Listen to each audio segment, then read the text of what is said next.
Bridge Power Batteries. Quality forever. Chocolate आंदे? हाँ, delight. अस्सलाम वालेकुम। वालेकुम सलाम। अॼुकल्ह पुट शादीअ खां पोइ पराया थी वेंदा आहिनि। ओ अम्मा, तू तो मुंहिंजी राणी आ, राणी।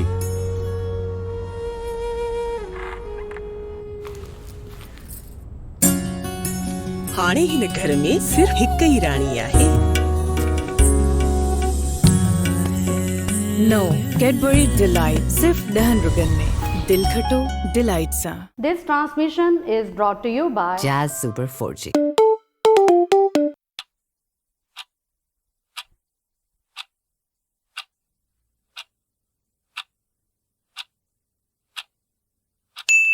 This headline news is brought to you by Bridge Power Batteries.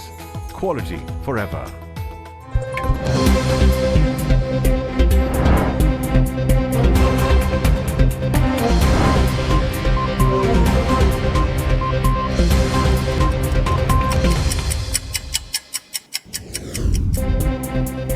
Welcome to Time News Studios.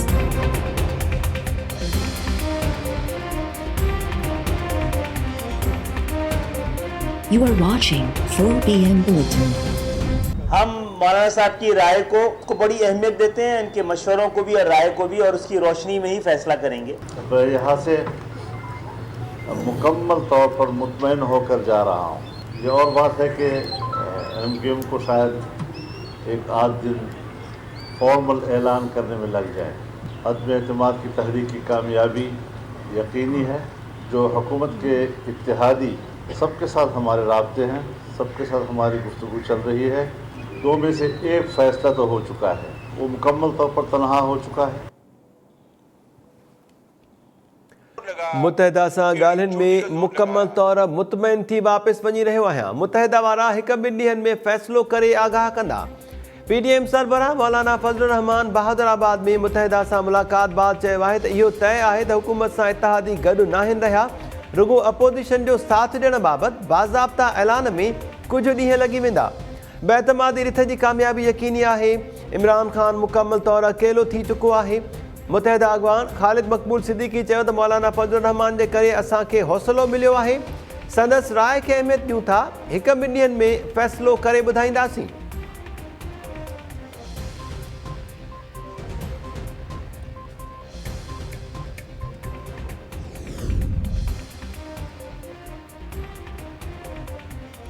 बावीहनि सालनि ताईं जांच कंदड़ मञी वरितो त नवाज़ शरीफ़ ऐं संदसि कुटुंब बेॾोही आहे। इहो सभु कुझु सियासी इंतकाम हो। अपोज़िशन लीडर शहबाज शरीफ़ ब्रॉडशीट जे सरबराह जा थोरा मञींदे चयो आहे त मूसावी जो बयानु नैब न्याज़ी गठजोड़ ते फ़र्द जुर्म आहे। महांगाई सटियल अवाम जा किरोड़े पाउंड सियासी इंतकाम ते ज़ाया कया विया। $1 रुपए जी करप्शन साबित न थियणु असांजी ईमानदारी जो सबूत आहे।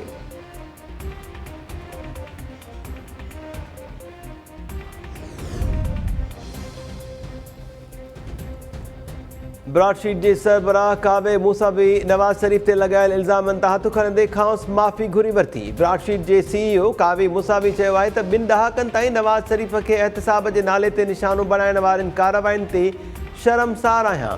नवाज़ शरीफ़ ऐं संदसि ख़ानदान ख़िलाफ़ $1 रुपए जी बि करप्शन साबित न थी। नैब सियासी बुनियादनि ते नवाज़ शरीफ़ ख़िलाफ़ केसिस ठाहिया। नैब जे दोखे जो हिसो बणजण ते माफ़ी घुरण में हबक महसूस नथो कयां। रिकॉर्ड जी दुरुस्तगीअ जे लाइ नवाज़ शरीफ़ खां माफ़ी घुरां थो।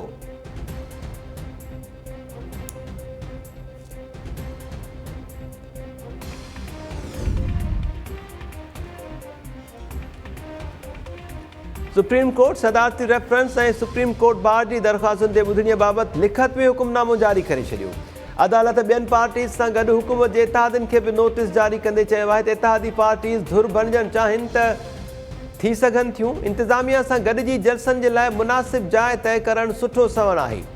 IG इस्लामाबाद ख़ातिरी कराई आहे त सिंध हाउस जहिड़ो वाक़ियो ॿीहर पेश न ईंदो। असेंबली जो इजलास देर सां घुराइण में अदालत जी का बि दिलचस्पी नाहे। समूरनि सियासी पार्टीज़ जे वकीलनि खे 24 मार्च ताईं लिखत में दलील जमा कराइण जो हुकुम।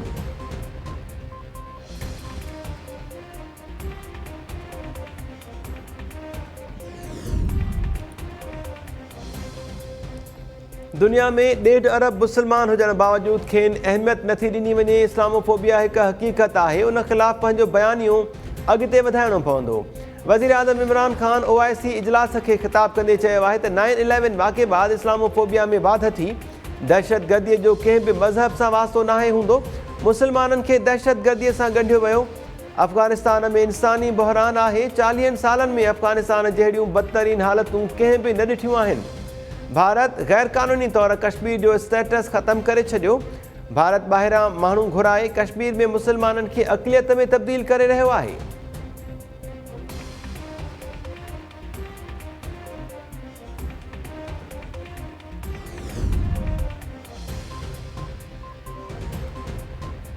इस्लामाबाद में पाकिस्तान जी मेज़बानी हेठि OIC जे परॾेही वज़ीरनि जो 48हों इजलास। 57 मुसलमान मुल्कनि जे परॾेही वज़ीरनि तरफ़ां वफ़दनि सूधो शिरकत। OIC इजलास में कश्मीर, फ़लस्तीन ऐं इस्लामोफोबिया सूधो ॿियनि मसइलनि ते 48 ठहराव पेश कया वेंदा। सऊदी अरब जे परॾेही वज़ीरनि कश्मीर मसइले जे मुनसिफ़ाणे हल लाइ ज़ोर भरींदे चयो त यमन जे अवाम खे इंसानी बुनियादनि ते मदद मुहैया करे रहिया आहियूं। OIC जे सेक्रेटरी जनरल यमन में रतो छाण बंदि करण जो मुतालबो कंदे चयो त कश्मीरी अवाम खे गॾियल क़ौमुनि जे ठहराव पटांदड़ हक़े ख़ुदि इरादियत ॾिनो वञे।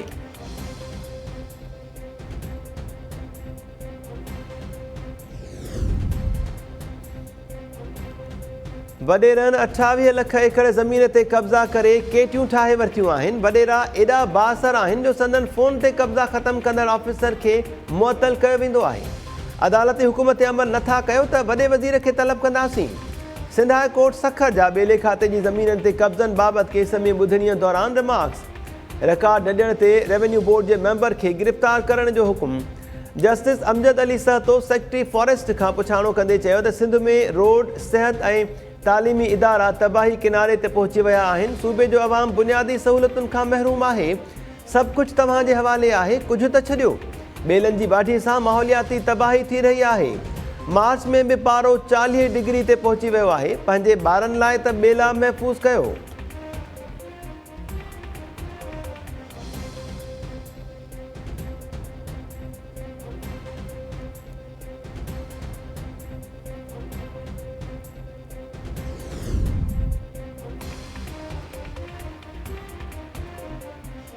कराचीअ जे इलाइक़े सदर में अॻूणो SHO ऐं बरतरफ़ पुलिस ऑफिसर चांद नियाज़ी साथी सूधो मारिजी वियो।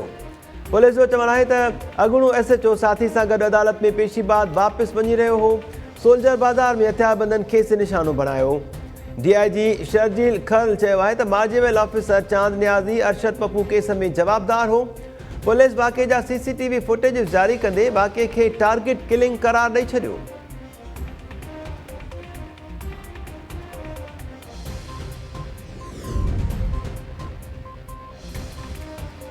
नौशहरो फेरोज़ भरिसां दुकान ते अंधाधुंध फायरिंग जे नतीजे में 2 ॼणा क़तल ऐं 1 ज़ख़्मी।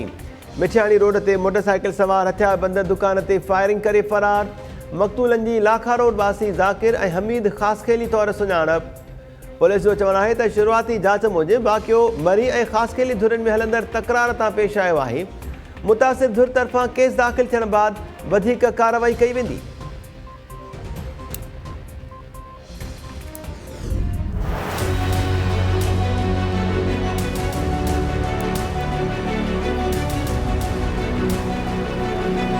तव्हांजे पूजा जो क़तल मां न कयो। मुंहिंजी न्याणी जेतिरी आहे। बाक़ी मां कल्ह सखर हुयुमि, सखर में मुंहिंजो फ़ोन आई आहे की छोकिरी मरी वई आहे। मुंहिंजे कहिड़े हिसाब सां पर बेडो मुंहिंजे मथां नालो ॾेई छॾियो। साहिबु यकीन कयो मां न मारी आहे, बिल्कुलु मां न मारी। मुंहिंजी न्याणी भेण जेतिरी आहे, मां न मारी आहे। मुंहिंजो पीउ तासब कंदो हो, चए पियो इहो छोकिरो अचे वञे थो, इहो जता इहो मुंहिंजो घर में गिरंदो। तॾहिं जे करे कावड़ में सारो धीउ खे आयो, मुंहिंजे गॾु लॻो पियो धका चक्कर कुझु बि न हुयो। असांजी न्याणी तकींदी, बसि मां रस्ते ते वेंदो गुज़रंदो हुउमि, बसि इहो ई मूंखे ख़बर आहे, बाक़ी ॿी ख़बर न आहे।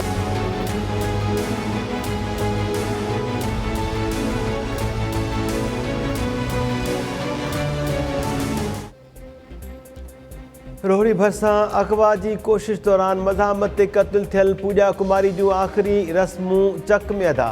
जवाबदार वाहिद बख़्श लाशारी 10 ॾींहनि जे जिस्मानी रिमांड ते पुलिस हवाले। पुलिस जो चवणु आहे त जवाबदार वाहिद बख़्श मक़तूला जो पाड़ेसरी आहे ऐं साण सां ज़बरदस्ती शादी करणु पए घुरी। जवाबदार साथियुनि सां गॾिजी पूजा खे अगवा करण जी कोशिश कई हुई। वधिक ॿिनि जवाबदारनि जी गिरफ़्तारी जे लाइ कोशिशूं जारी। जवाबदार वाहिद बख़्श अदालत में पेशी बाद चयो त पूजा खे क़त्ल नाहे कयो ऐं सखर में हुस त संदसि क़त्ल जी ख़बर पई, बिना जवाज़ केस में फासायो वियो आहे।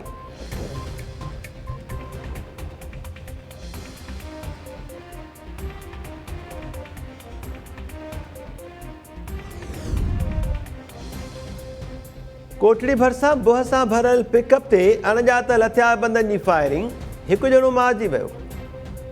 ममताज़ चोरो मरणिंग जेकोबा जे ॻोठ मोहम्मद मूसा सियांच में नौजवान मोहम्मद हसन सियांच गोलियूं हणी क़त्ल, अणॼातल हथियारबंद नौजवान ते फायरिंग करे फरार। पुलिस खे वाक़े जा कारण मालूम न थिया।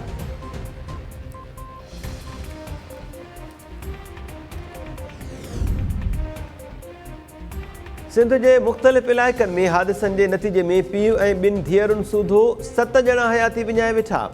कराची में शाहराह फैसल ते ट्रक जे टकर में हिक ई कुटुंब जा 3 भाती अजल जो शिकार, पोतनि में पीउ ऐं 2 धीअरूं शामिल। मीरपुर ख़ासि लॻू डंपर ऐं मोटरसाइकिल में टकर, छाछरो वासी शौकत राहिमू फौत। नौशहरो फिरोज़ भरिसां तेज़ रफ़्तार ट्रॉलर ऐं कार में टकर, पंजाब वासी यासिर ऐं शाहज़ेब चीभाट जी फौत। कंडियारो वेझो ट्रॉलर जे टकर में मोटरसाइकिल सवार नौजवान अबू बकर मंगरियो फौत।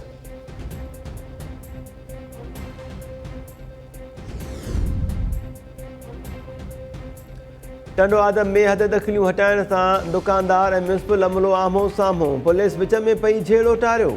झेड़े बाद दुकानदारनि जो म्यूनिसिपल ऑफिस जे दर अॻियां एहतिजाज। दुकानदारनि जो चवणु आहे त इंतिज़ामिया बासरनि जा कब्ज़ा हटाइण बदिरां ग़रीबनि ख़िलाफ़ ऋण ॿारे ॾिनो आहे। ऑपरेशन दौरान अमलो दुकाननि तां क़ीमती सामान खणी वियो। हद दख़लनि जे नाले ते ज़्यादती बर्दाश्त न कई वेंदी।